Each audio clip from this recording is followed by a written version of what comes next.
Assalamualaikum warahmatullahi wabarakatuh.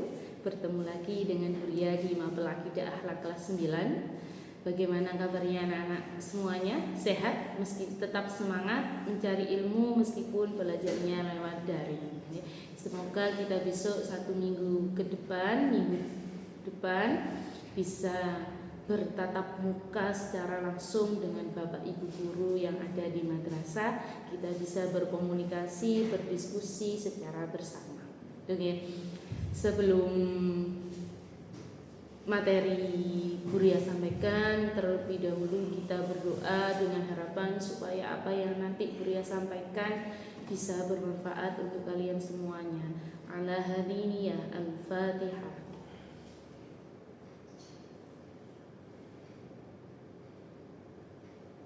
Berdoa selesai, langsung saja anak-anak yang ada di rumah silakan dibuka LKS-nya bab 2. Tentang apa? Bab 2 yaitu tentang akhlak terpuji bagi diri kita sendiri, ya. Kita belajar bersama melalui dari ini. Silakan dibuka LKS-nya bab 2 sambil menyimak apa yang nanti akan disampaikan oleh Buria. Sudah siap anak-anak untuk menerima materi di bab 2 tentang apa? Tentang akhlak terpuji bagi diri kita sendiri.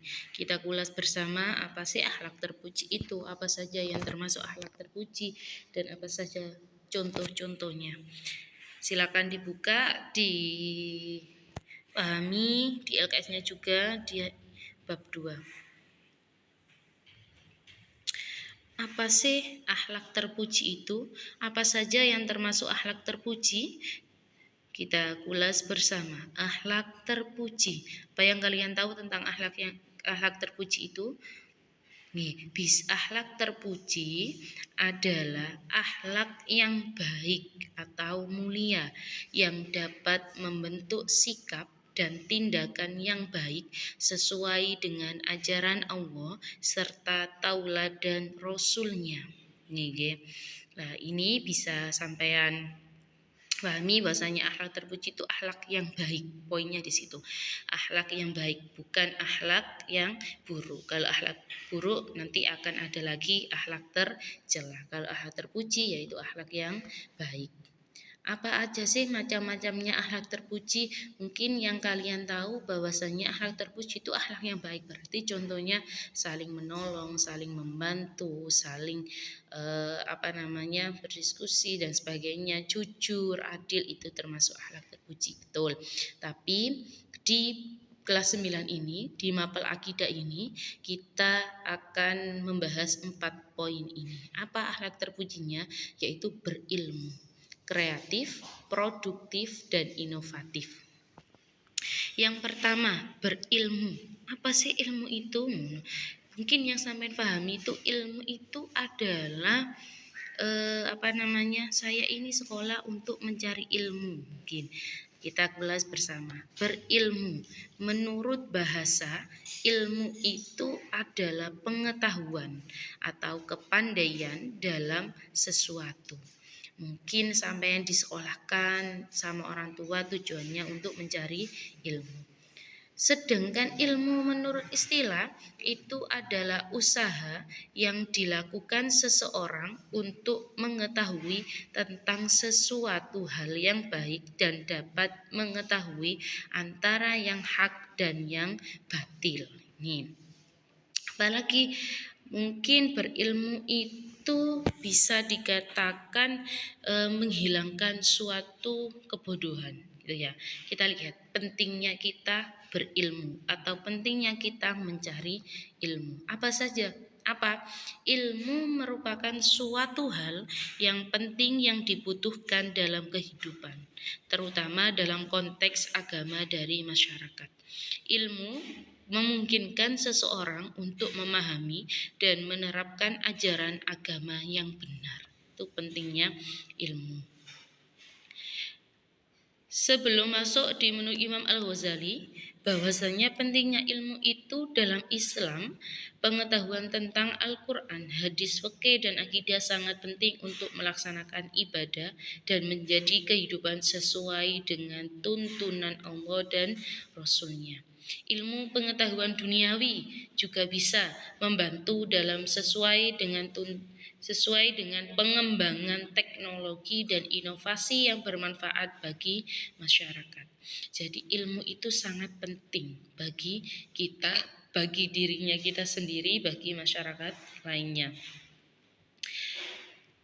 Pengetahuan yang diperoleh dapat membentuk karakter, meningkatkan kemampuan berpikir kritis. Ilmu itu, kalau kita mempunyai ilmu, juga diimbangi dengan akhlak yang baik atau akhlak yang mulia, membentuk individu yang tidak hanya cerdas, tetapi juga memiliki integritas, kejujuran, dan sikap yang bertanggung jawab. Itu kalau sampai memiliki ilmu. Ada juga dijelaskan di hadis riwayat Darimi juga keutamaan seorang yang berilmu dibandingkan seorang mujtahid atau ahli ibadah sebanyak 100 derajat, dan setiap 2 derajat jaraknya seperti antara 500 tahun yang ditempuh dengan menggunakan kuda yang larinya sangat cepat. Jadi ilmu, kalau kita memiliki ilmu itu sangat penting, sangat menjaga akhlak kita tahu aturan, kita tahu adab dan sebagainya. Makanya sampai disekolahkan itu tujuan orang tuanya sampean untuk mencari ilmu. Karena apa? Kalau hidup tanpa ilmu itu sama dengan apa? Sama dengan halnya sampai berjalan tapi sing yang kayak di apa pinggir-pinggir jalan itu yang tertawa sendiri itu ya. Mungkin itu ilmunya kurang, bikin sampean stres ya. Sampean hal yang sampean juga ketika memiliki ilmu sampean tahu membedakan mana yang hak dan mana yang batil, mana yang benar, mana yang salah. Kalau sampai tidak memiliki ilmu, perilaku salah pun dikatakan sebagai baik. Tuh. Lanjut, menurut Imam Al-Ghazali, manusia dikelompokkan menjadi 4 hal, yaitu rojulun yadri la yadri annahu yadri, orang yang tahu tetapi tidak tahu bahwa dirinya tahu. Gimana sih ini maksudnya? Yaitu sama dengan mereka itu pandai namun tidak atau belum memanfaatkan ilmunya secara baik. Sebenarnya sampai itu pandai bisa, tapi sampai tidak memanfaatkan ilmu itu dengan baik. Yang kedua, rojulun yadri wa yadri annahu yadri. Apa? Orang yang tahu dan tahu bahwa dirinya itu tahu. Orang yang tahu dan tahu bahwa dirinya tahu. Gimana? Sama halnya yaitu mereka pandai dan dapat memanfaatkan ilmunya secara baik untuk kepentingan agama dan kemanusiaan. Orang yang tahu berarti sampean pandai, sampean juga bisa memanfaatkan ilmu yang sampean punya, serta bisa membuat kepentingan bagi agama dan juga masyarakat. Tuh. Yang menurut Imam Al-Ghazali yang ketiga, rojulun la yadri annahu la yadri, orang yang tidak tahu dan tidak tahu bahwa dirinya tidak tahu, yaitu mereka yang tidak pandai namun tidak menyadari kekurangannya. Orang yang demikian ini sulit diarahkan karena merasa mampu dan benar. Jadi sampean itu tidak tahu, oh haram daging babi itu haram. Tapi sampean tidak menyadari kekurangannya, sampean bahasanya saya tidak paham tentang haramnya daging babi. Tuh. Ternyata sampean diarahkan oleh temannya tidak mau, sampean merasa benar. Tuh, yang ketiga. Yang keempat, rojulun la yadri wa yadri annahu la yadri, orang yang tidak tahu bahwa dirinya tidak tahu. Ini mereka yang tidak pandai tetapi menyadari kekurangan dirinya. Golongan ini masih baik karena dapat diarahkan menuju kebaikan.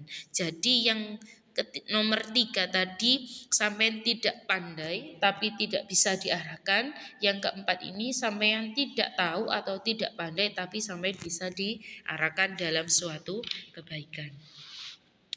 Selanjutnya, dalil menuntut ilmu. Ada beberapa dalil. Dijelaskan di dalam surat Al-Alaq ayat 1 sampai 5 bahwasannya apa? Ayat tersebut itu merupakan dalil perintah untuk menuntut ilmu bagi setiap muslim. Surat Al-Alaq ayat 1 sampai 5 itu juga merupakan wahyu pertama kepada Nabi Muhammad yang berisi tentang apa? Al-Alaq diawali dengan Iqra, yaitu berisi tentang membaca. Oke.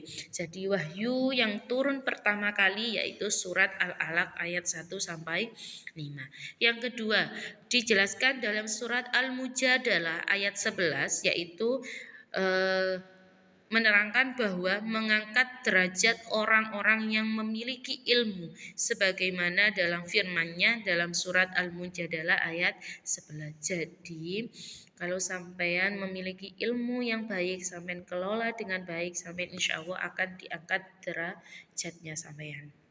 Yang ketiga, surat At-Taubah ayat 122. Surat At-Taubah yang memiliki arti bahwasanya tidak sepatutnya orang mukmin pergi semua ke medan perang.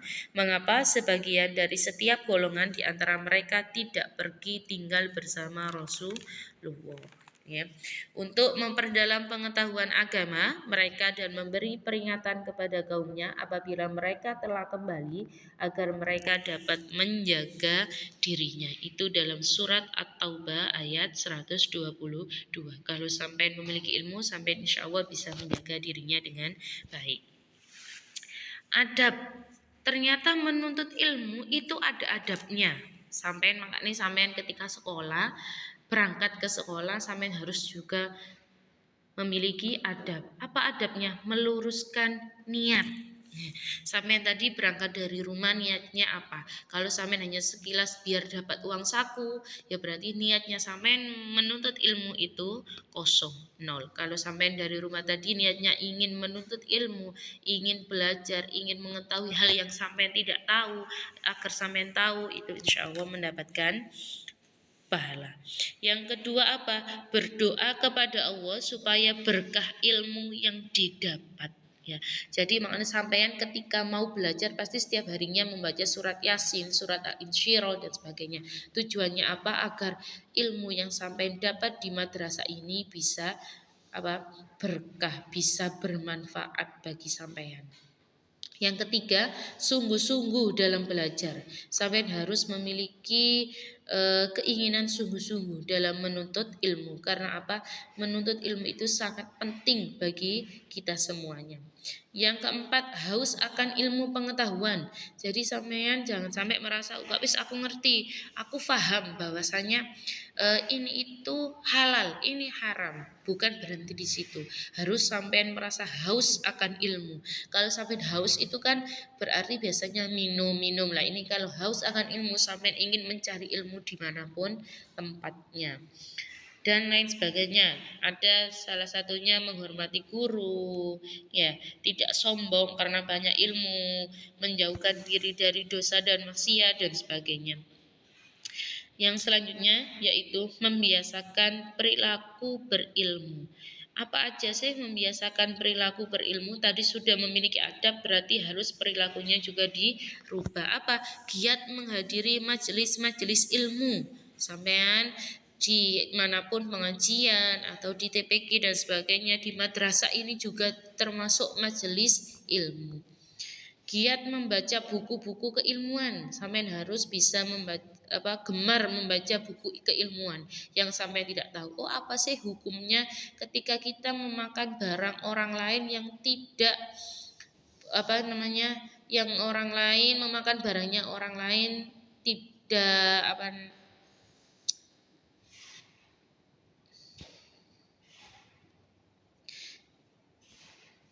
giat membaca buku-buku keilmuan.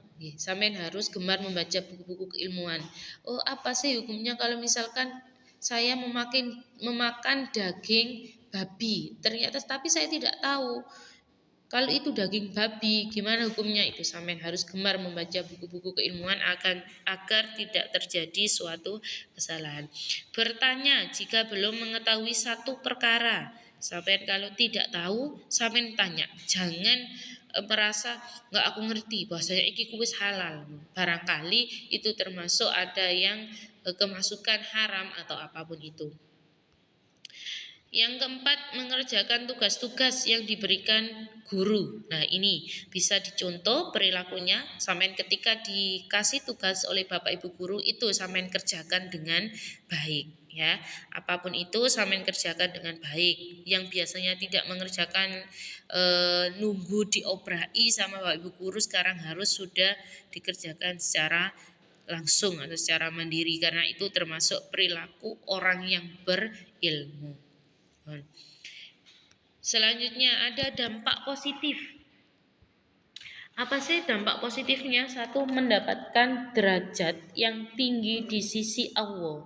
Jadi sampean kalau memiliki ilmu, dampak positifnya sampean insya Allah memiliki derajat yang tinggi besok di sisi Allah. Yang kedua, membawa nama baik lingkungan. Jadi sampean membawa nama baik suatu lingkungannya sampean. Ketika sampean besok, misalkan nanti yang biasanya memimpin yasinan ternyata ndak ada, sampean hadir, sampean langsung disuruh mimpin, itu ya membawa nama baik di lingkungan sekitarnya, mendapatkan jalan kebenaran sesuai dengan petunjuk Allah. Dan keempat, ikut serta mencerdaskan umat manusia. Berarti sampean dampak positifnya kalau sampean memiliki ilmu, sampean ikut dalam mencerdaskan umat manusia. Contoh hal sekecil saja, sampean dalam lingkungan satu kelas bahwasanya ada yang tidak bisa membaca, sampean ajari membaca, itu sampean mencerdaskan umat manusia.